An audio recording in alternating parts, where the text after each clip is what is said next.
নমস্কার, আমার সমস্ত ফেসবুক পরিবার বন্ধুদের জন্য আজকে চলে আসলাম লোটে মাছের রেসিপি নিয়ে। আপনারা কেমন করে করেন জানি না, আমি যেভাবে করি সেটাই আপনাদের সঙ্গে আজকে শেয়ার করতে চলে আসলাম। দেখতে থাকুন, প্রথম থেকে শেষ পর্যন্ত দেখার অনুরোধ রইল। প্রথমে আমি কড়াইতে দেখুন কিছুটা তেল দিয়ে দিয়েছি।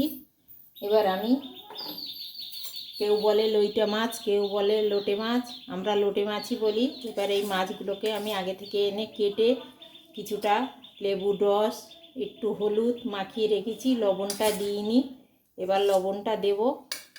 লবণ দিলে কিন্তু অনেকটাই জল বেরিয়ে যায়, সেই জন্য আগে থেকে আমি লবণটা মাখাইনি। এবার মাছগুলো আমি একে একে দিয়ে দেবো তেলের মধ্যে।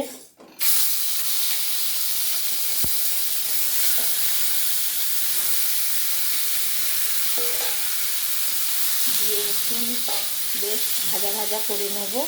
তারপরে এখানে পেঁয়াজ রসুন সব কেটে রেখেছি, এগুলো দেব। কড়ার থেকে তুলে নিয়ে দেখতে থাকুন। দেখুন মাছগুলো আমার ভাজতে ভাজতে কেমন হয়ে গেছে, একদম ঝুরো ঝুরো হয়ে গেছে। এখনও জলটা শুকাবে, তারপরে আমি নামাবো।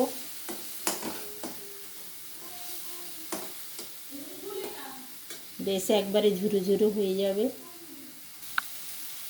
দেখুন আর একদম জল নেই, বেশ একদম জলটা শুকিয়ে গেছে। এবার আমি নামিয়ে দেবো। দেখুন মাছগুলো আমি তুলে নিয়েছি, কড়াইতে আবারও কিছুটা তেল দিয়ে দিয়েছি। এবার আমি পেঁয়াজ কুচিগুলো দিয়ে দেবো। রসুনটা এক্ষুনি দেবো না, একটু পরে দেবো। আগে পেঁয়াজটা ভালোভাবে ভেজে নেব।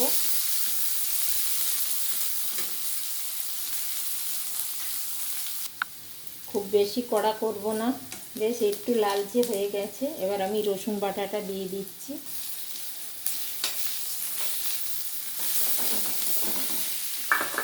এখানে কয়েকটি কাঁচা লঙ্কা, লাল পাকা পাকা কাঁচা দু রকমেরই লঙ্কা আছে, আমি এগুলো দিয়ে দিলাম।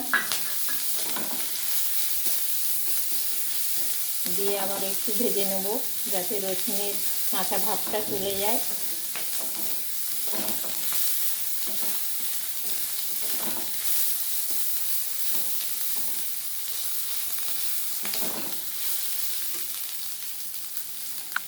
আমার খুব ভালোভাবে ভাজা হয়ে গেছে পেঁয়াজ রসুন। এবার আমি মাছগুলো আবারও দিয়ে দেবো,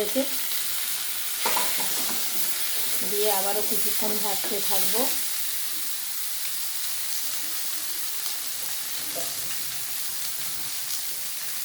অল্প একটু লঙ্কার গুঁড়ো দিয়ে দেবো, একটু ঝাল ঝাল হলে খেতে ভালো লাগে, সেই জন্য একটু লঙ্কা দিয়ে দিচ্ছি। দিয়ে আমি বেশ কিছুক্ষণ ভাজবো। দেখুন আমার রান্নাটা একবারে হয়ে গেছে, বেশ শুকনো শুকনো হয়েছে। এটা কিন্তু একবারে শুকনো শুকনো করলেই ভালো লাগে, বেশি জল জলে রাখলে ভালো লাগে না। ভালো করে একদম শুকনো করতে হয়। আমি খুব আস্তে আস্তে অল্প আঁচে একদম শুকনো করে নিয়েছি। আজকে রান্নাটা আমার কেমন লাগলো অবশ্যই জানাবেন। প্রথম থেকে শেষ পর্যন্ত দেখার জন্য ধন্যবাদ। সবাই ভালো থাকুন, সুস্থ থাকুন। দেখা হবে আবার পরের কোনো ব্লগে।